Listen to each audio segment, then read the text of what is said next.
আমি আমার দিক থেকে এগিয়ে যাচ্ছি প্রতিষ্ঠানের সহায়তায়, আমার নিজস্ব উদ্যোগে, আমার শিক্ষকদের উদ্যোগে, তাদের দোয়ায়, তাদের সবকিছুতে। তো এখন অনেকটা এগিয়ে আছি এবং ইনশাল্লাহ আরো আগে এগিয়ে যাব।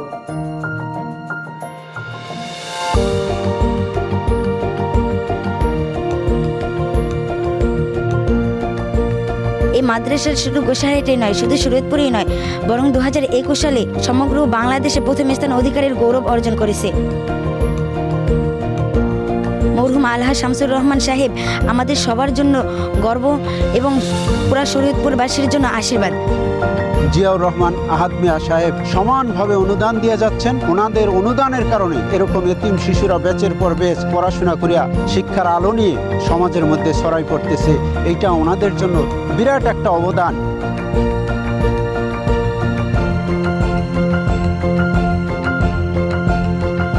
আলহামদুলিল্লাহ, জনাব আলহাজ শামসুর রহমান সাহেব এবং মেজর আনিসুর রহমান সাহেবের প্রতিষ্ঠিত অত্র প্রতিষ্ঠানে অনেক অসহায়, দরিদ্র এবং দুস্থ ছাত্র পড়াশোনা করছে, যাদের পোশাক, চিকিৎসা, থাকা খাওয়া সার্বিক বিষয়ে অত্র প্রতিষ্ঠানে তাদের অনুদানের মাধ্যমে সেটা পরিচালিত হয়ে থাকে।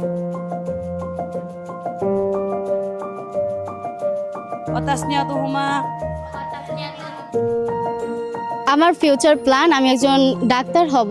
আমি মানুষের সেবা করতে চাই। এখান থেকে যারা পড়ে গেছেন তারা অনেকেই মেডিকেলে চান্স পেয়েছেন। এখান থেকে একজন ছাত্র ডাক্তার আমানুল্লাহ আমান, তিনিও একজন ডাক্তার হয়েছেন।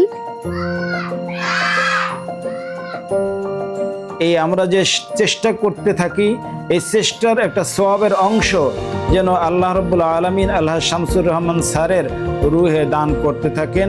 সব সময় তার জন্য দোয়া হয়। আশা করি যেন আল্লাহ আমাদের দোয়া কবুল করেন এবং জান্নাতে ওনাকে উঁচু মাকাম দান করেন।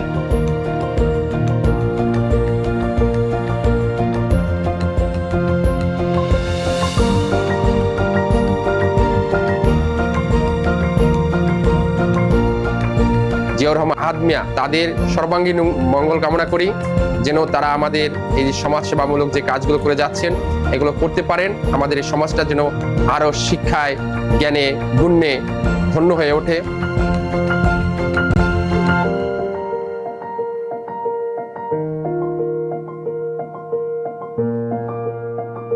2017 সালের পর থেকে আমাদের এই গোসাইরহাটে বিভিন্ন সরকারি মেডিকেলে চান্স পাচ্ছে, যা আগের তুলনায় নারী শিক্ষার দিক থেকে আমাদের এই গোসাইরহাট এগিয়ে আছে।